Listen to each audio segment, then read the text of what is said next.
Et ben voilà, on y est, hein, à moins d'une semaine du départ en Jordanie pour le marathon des sables.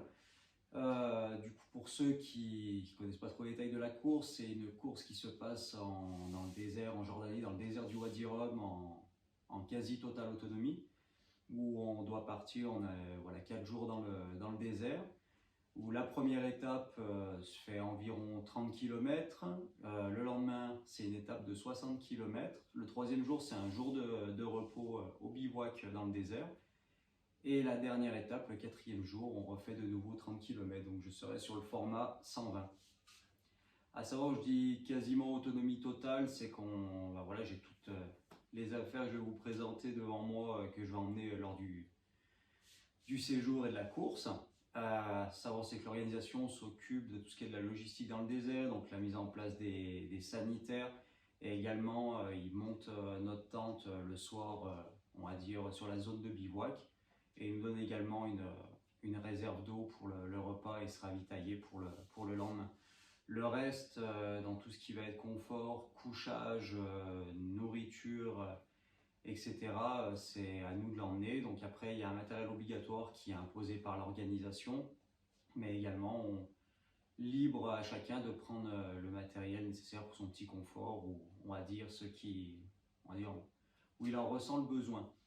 Donc je voulais faire une petite vidéo un petit peu pour présenter tout ça, parce que c'est vrai que c'est toujours un petit peu flou en général, et puis voilà, des personnes également m'ont demandé un petit check global, et j'en profitais également pour checker un peu tout le matériel avant de finir mes sacs. Voilà, donc je vais commencer déjà par la partie matériel obligatoire qui est imposée par l'organisation. Donc on a un sac de couchage, donc moi j'ai un duvet, on va dire, qui est assez minimaliste. Bon voilà, il ne faut pas être trop frileux la nuit, mais ça devrait passer. On doit avoir également donc, du coup, notre passeport sur nous, ainsi qu'un certificat médical rempli par un médecin, et également 100 € en espèces. Une réserve d'eau, en gros, qui peut contenir 1,5 litre d'eau. Ensuite, on a un miroir de signalisation, voilà, si on a un problème dans le désert, pour pouvoir être visible, on va dire, de loin. Une couverture de survie, chose qui est essentielle, on va dire, sur n'importe quelle course ou n'importe quelle aventure qu'on fait, on va dire, un petit peu en nature. Des doses antiseptiques pour tout ce qui va être bobologie, petites blessures. Également un couteau lame métal. Donc moi, l'avantage, c'est que j'ai du coup opté pour un modèle Opinel, mais c'est un 2 en 1, parce que dans le matériel obligatoire, il y a également un sifflet.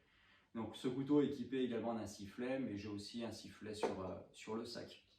On nous demande également de la crème solaire, un briquet, et puis un sac, hein, bien sûr, pour pouvoir transporter tout ça. Donc j'ai pris le modèle Instinct XX, un modèle 18-24 litres. Voilà déjà pour, on va dire, la partie matériel obligatoire. Par la suite, donc, du coup, matériel de course, j'aurai casquette, lunettes, bien sûr, pour me protéger.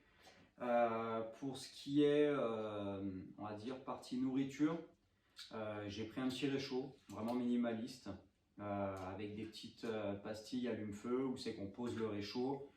Et ensuite, avec notre popote, voilà, où c'est qu'on vient faire réchauffer l'eau pour réhydrater les repas lyophilisés. Donc avec bien sûr côté ergonomique, une fourchette qui fait également cuillère en même temps, qui va avec la popote, matériel en titane qui est assez léger. Voilà, moi j'ai décidé de vraiment m'axer sur la partie light, parce que bon voilà, faut pas oublier que le sac va être pesant pendant toute l'aventure, même s'il va s'alléger de jour en jour en enlevant de la nourriture. Il faut quand même essayer de maximiser au mieux. J'ai également un tapis de sol gonflable qui va apporter un petit peu de confort la nuit, même si c'est pas l'idéal, mais bon voilà, le but c'est de se reposer au maximum.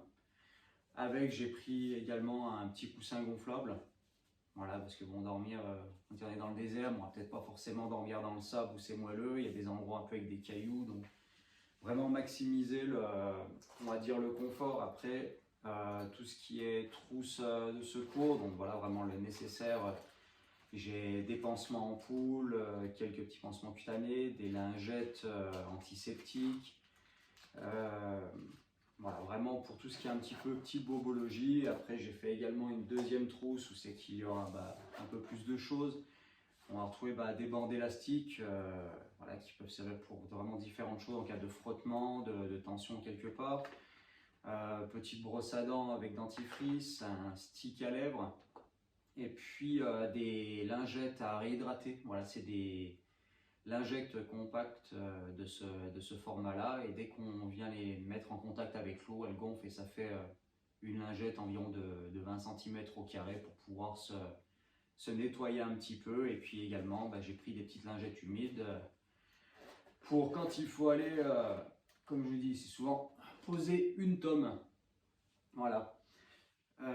J'ai également pris un petit câble USB-C qui va servir à recharger éventuellement quelques appareils, même si mon téléphone va être coupé, mais j'ai avec moi du coup ma petite caméra Instinct 360, voilà, pour immortaliser un petit peu tous les passages et puis les moments un peu marquants de cette course et pour vraiment garder des souvenirs. Et aussi du coup j'ai ma frontale avec 2 batteries externes. Donc l'avantage de cette frontale et de ces batteries, c'est qu'elles font autant pour alimenter la frontale, mais aussi en connectant un câble dessus, elles font rôle de batterie externe pour recharger des appareils électroniques. J'emmène également un tube de crème anti-frottement, voilà, qui peut servir notamment des irritations avec le sac, des irritations sur les pieds avec le sac, enfin voilà, pour vraiment différentes choses. Passons un petit peu sur la partie vestimentaire. Donc j'ai pris 3 paires de chaussettes de rechange. Je pense que c'est largement nécessaire. Je vais essayer de faire un tournus et surtout pour l'étape longue partir avec des vêtements propres. 2 caleçons. Également donc 2 t-shirts. Donc je vais partir bien sûr déjà avec un équipement complet. Donc ça va me laisser quand même un petit peu de marge de rechange pour la course.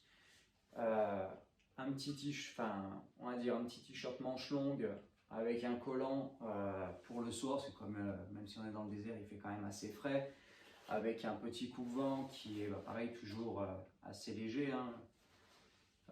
Un bœuf qui peut servir déjà autant pour protéger du soleil, et puis lorsqu'on va partir le matin de bonne heure, lors des étapes, des fois il fait un petit peu frais, donc ça peut toujours servir. Également sur la partie bivouac, une paire de claquettes, hein, qui pour moi est indispensable. Je pense qu'on a fait une belle étape dans le sable où les pieds ont morflé, c'est toujours agréable de les laisser respirer un petit peu. Toujours en parlant des pieds, niveau chaussures, donc bon voilà, moi j'ai des chaussures de mon partenaire Dynafit.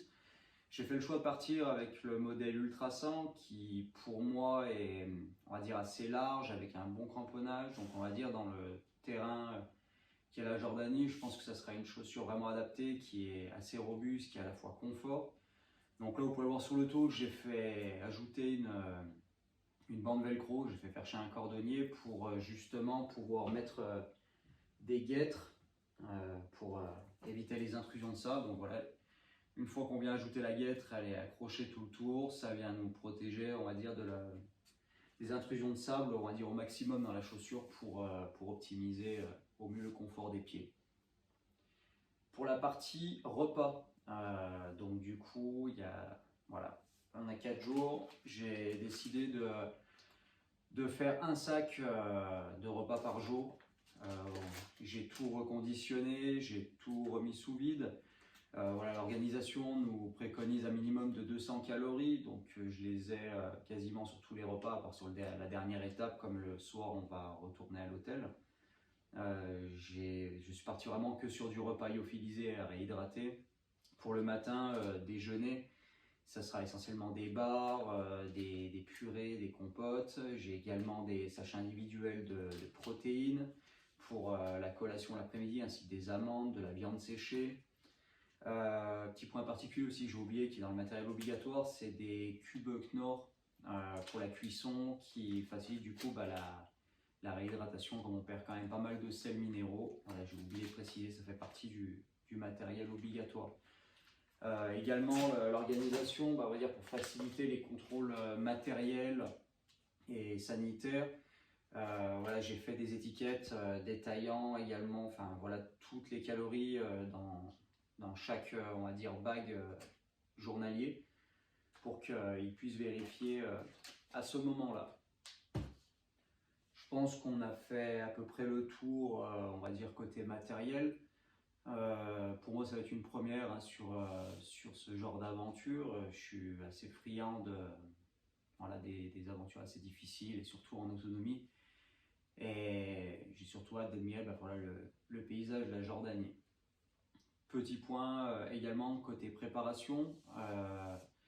Ça a été assez compliqué parce que cette année j'ai enchaîné pas mal de blessures, donc j'ai pris ma préparation assez tard, donc il a fallu un petit peu optimiser au mieux. Là, j'ai modifié pas mal de choses dans ma façon de m'entraîner, notamment axé plus de séances. J'ai fait énormément de séances sur parcours vallonné. Comme voilà, c'est une course où il va falloir être endurant, il n'y aura pas des gros dénivelés positifs, même s'il y a quand même un petit peu de dénivelé sur cette course. Mais voilà, le but c'est vraiment de travailler l'endurance sur du vallonné, mélangé avec un petit peu de vitesse, en travail spécifique. Également, je me suis pas mal entraîné avec du coup le sac un petit peu en mode course, hein, qui est autour de 8-9 kg.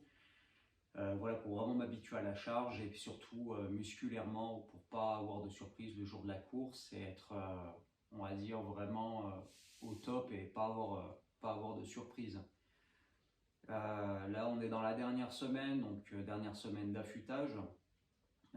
Quelques petites séances, quelques petits rappels, mais surtout, voilà, côté alimentation, bien se restaurer, refaire un peu le plein d'énergie, parce que moi j'ai fait un peu le sagouin cet été, j'avais pris un petit peu de poids, donc il a fallu perdre pas mal de poids en l'espace d'un mois et demi. Donc maintenant, il faut vraiment recharger les batteries pour être prêt.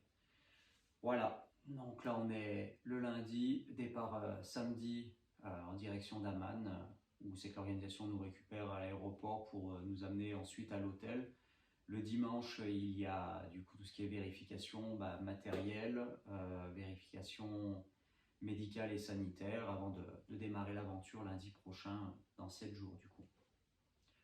Voilà un petit peu le topo d'avant-course et voilà, je prévoirai également une vidéo à mon retour pour faire un petit peu un débrief et de voir si ma stratégie, que ce soit matérielle, nutritionnelle et matérielle également, a fonctionné.